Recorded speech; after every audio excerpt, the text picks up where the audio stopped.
Allez, nous sommes avec le lauréat du prix du patrimoine de Savoie, des pays de Savoie, pardon. Nous sommes avec Raphaël. Raphaël, vous avez fait un livre sur la cuisine. C'est un peu particulier quand même en Savoie. Ouais, bah oui, en fait, on ne mange que 2 fois par jour, donc préparer des recettes, c'est ce que les Savoyards font de mieux, avec des bons produits de Savoie.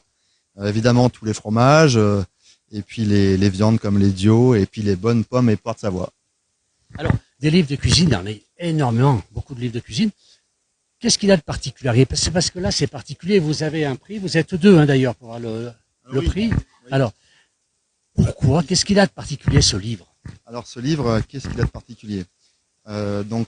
Cyril Davier, qui est le principal auteur du livre, moi je suis le photographe.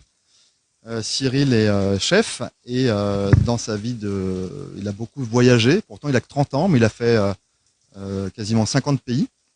Et il travaillait donc à l'étranger et il aimait bien voyager. Et quand il voyageait souvent en sac à dos, bah, il mangeait pour pas cher des choses qui sont faites faciles dans la rue. Et c'est ce qu'on appelle la street food, la cuisine de rue. Quand on est en Asie ou en Amérique du Sud, en fait, il y a beaucoup d'échoppes qui sont à même la rue. Et il revenait souvent en Savoie en me disant tiens, j'ai goûté tel plat, des empanadas en Argentine ou un ceviche au Pérou. Et on pourrait faire quelque chose autour de nos produits de terroir avec nos fromages, mais ces recettes de cuisine de street food.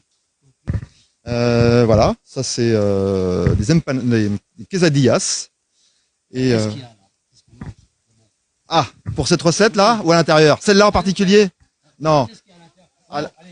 Une recette courte. Allez, à l'intérieur, par exemple, ça c'est une recette qui est japonaise. Ça, vous pouvez les trouver en général dans les restaurants japonais, mais il a décidé de mettre de l'abondance dans le yakitori. En fait, c'est un filet de bœuf, comme un carpaccio de bœuf, et c'est coupé très finement, très finement, et tout simplement, vous mettez votre bout d'abondance dans votre filet, et vous les faites snacker sur votre poêle, et en fin de cuisson, vous préparez votre sauce soja, et à quelques graines de sésame, et c'est tout. Au restaurant, c'est pas bon, c'est avec du lait mental de très mauvaise qualité, mais si vous mettez un fromage de qualité dedans, bah, il y a de fortes chances que ce soit bon. Donc voilà. Et peut-être qu'on aura de l'abondance, c'est ça? On va peut-être retrouver de l'abondance au Japon. Ah ben, ce serait très bien qu'au Japon, ils nous achètent de l'abondance AOP. Bravo Raphaël, bravo à Cyril qui n'est pas là quand même pour toutes ces recettes. Il est à Madagascar. Et bravo pour ce livre et pour ce premier prix. Merci beaucoup, on va diffuser bien sûr sur la place du village. Merci bien. Merci à tous.